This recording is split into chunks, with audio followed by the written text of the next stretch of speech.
what am I? Who am I? Jared Poland, FroKnowsPhoto.com, here to edit another one of your RAW files. That's right, you guys have been sending in your RAW files for us, and by us I mean me and Greg. We are editing them, and then we don't see what each other does until after the fact when I get to comment on it, and maybe he'll get to comment on mine in the future. So here we have a kitty. It doesn't look like Mr. Meowgy. I don't know whose kitty this is. It was shot with the Nikon D700, ISO 800, 1/15th of a second at f3, 45 millimeters. Don't know what lens. I would like to know what lens. It looks like it would be a macro lens. It's focused right here. Now that's a camera that you could shoot higher than 800 ISO, especially to bump up your shutter speed. I mean, that I would have taken the... See, there's another thing why I shoot at 2000 with the D3S, is because I know at 2000 we're going from 1600. We're getting a whole nother stop at least in there. But anyway, I'd yell at Kitty first of all. Kitty, get off the table, man. That's a bad Eric Cartman. Kitty, get off the table. I don't know if that's a better Eric Cartman or not. But anyway, Kitty's on the table. He shouldn't be sleeping on the table because what's going to happen? You're going to get hair all over it. And then, well, I guess it's kind of like me sitting at the table. They shouldn't let me there either because you get a lot of hair there. So anyway, let's develop this and see what comes of it. Black and white, maybe. I'm just playing around. No. Yeah. No, bad kitty. Bad kitty. So I'm going to bump my contrast a little bit. I'm going to boom up my exposure. Bring the kitty out a little bit into the furry area. Fill light. Oh, you know I love fill light. I think I'm going to go with this. Not fill light. Clarity. Oh, yeah. Hello, Mr. Kitty. Let's see how the color... Take some yellow out. No, I mean it's probably some fluorescent. There's probably some of those incandescent bulbs in there that give you that nice yellow feel. Look at the depth of field. Look how it's blown out back here. That's really sweet. I wish it would have shown me what lens this was. I don't know why it's not, unless it's literally a 45 millimeter, which is possible if it's one of those Zeiss lenses. They probably make one of those.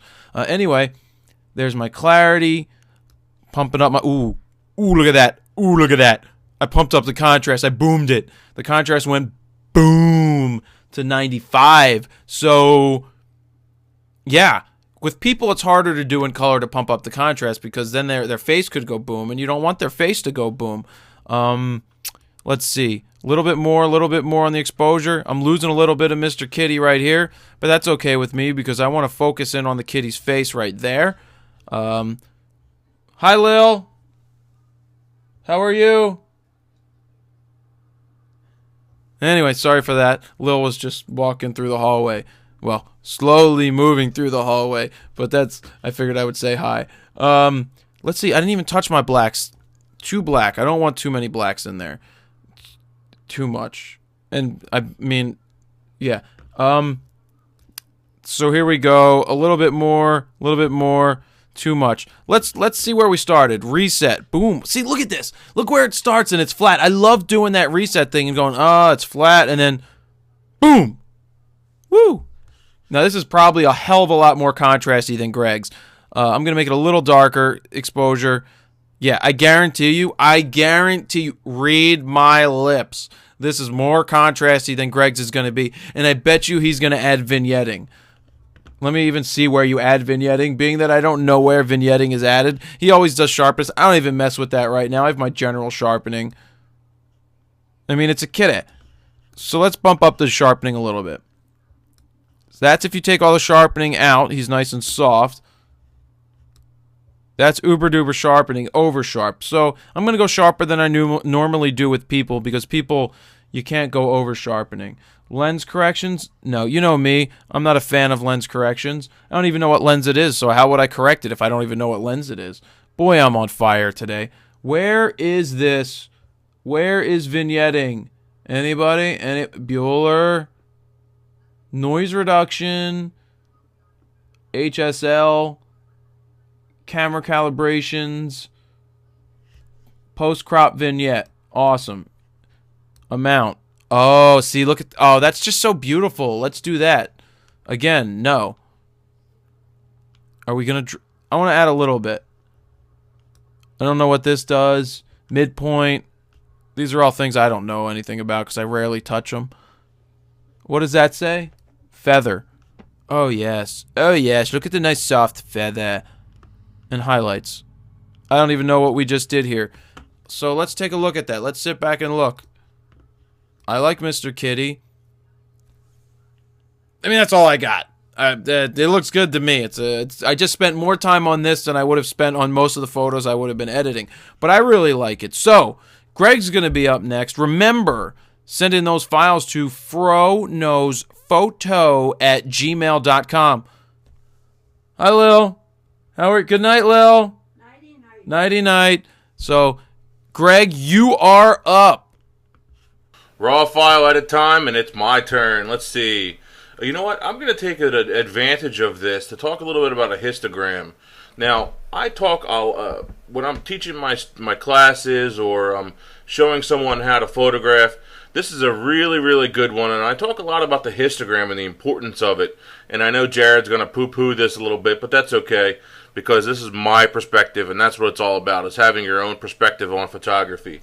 Now, one of the things that I always say is shoot to the right. When you shoot to the right of the histogram up here in the corner, see my mouse over here? When you shoot to the right, what happens is you have the maximum amount of data to utilize later on. If you would shoot to the left and have a blank spot, a flat spot like this, you've lost over half of the data because the 50% of the data is in the first stop of information in the file. And so if we would shoot this, a stop and a half under, we've lost half that data. Now, Lightroom, Adobe Camera Raw, all these other programs, Aperture, all the RAW processors are made to recover data best from the highlights if they're a little overexposed and less for the noisy end because they want you to expose properly. So let's reset our exposure. And to my point, this is very well exposed on the cat. And I've actually had my students come to me and say, well, Greg, what about the spike right here? That means I'm losing data, right? Well, not necessarily, because we're losing data in an area that it doesn't matter. See where we're losing data, where that reddish area in these highlights right here? It doesn't matter that that's blown out. It's good stuff. It's good highlights, all right? The detail is perfect in the cat, and we're not getting any overexposure warnings. So this is a really, really well exposed image. And keep in mind, when you see those spikes like that on the right side, they could actually be just fine and you might not be overexposing. Alright, back to editing the image, which is why we're here. Let's see. I think I'm actually going to open this up even a touch more, because I think this is going to be neat when it is blown out a little bit. Let's see what happens when we bring our blacks in. Nope. Wow. Blacks are heavy on this one. We're probably going to need a bit of clarity then. Clarity is mid-tone contrast, so that's a good way to add contrast without killing our blacks, which is what I did. I just made a blocky and just overdid my shadows by way too much. All right. Tone curve, definitely strong contrast. You know what this needs? This needs a better white balance. But that is definitely not it. Way too blue. Way too off. Let's see. 2800. That's better. That's better. Maybe we'll just go to 2600. That's better. It's just a little bit. We don't necessarily want... See, it's just a little bit too much yellow in there. And the as shot, the auto setting is probably what it was set to in the beginning, which is great, which is what you want, but it just needs to be tweaked a little bit. Focus is really, really good in here. I'm not sure why I'm not able to zoom in anymore. Oh, there I am. Okay. Focus is really good right on the face of the cat, which is perfect. Right in the eyes, nose, mouth, the mask of the face. So that's really, really good. And So, good photo. Anyway, what's next? Do I want to do anything else to it? I don't think I want to crop it because I think everything is fine. I don't think it needs any lens corrections. I think detail is okay also. It might look pretty cool in black and white. Yeah, it actually does look pretty cool in black and white. Let's see. This is going to be a tough one this week because I like that color, but the black and white is awesome too. Let's see what happens when I play with white balance in the black and white. No. How about tint? Nope, don't like that either. I think I'm going to go back to the color. I'm going to stick with the color. I think I like it. I like seeing the green. I think the green brings your eyes back into the cat. And yeah, I think that's it. Greg Casillo, FroKnowsPhoto.com. Don't forget to send in your raw files, FroKnowsPhoto@gmail.com. If we like it, we will edit it. Make sure it's a raw file, not a JPEG, not a PSD, a raw file. See ya. Here we are, just, my turn to rebut. Not rebut, but put the photos side by side. On the left this week, we have Greg's. On the right this week, we have Jared's. And Greg said I was going to poo-poo the histogram. Would I disagree with Greg on the histogram? Yeah, sure, why not? I totally ignored the histogram and don't even look at it when I'm editing because I edit to see what looks better. I edit to the look of my photo.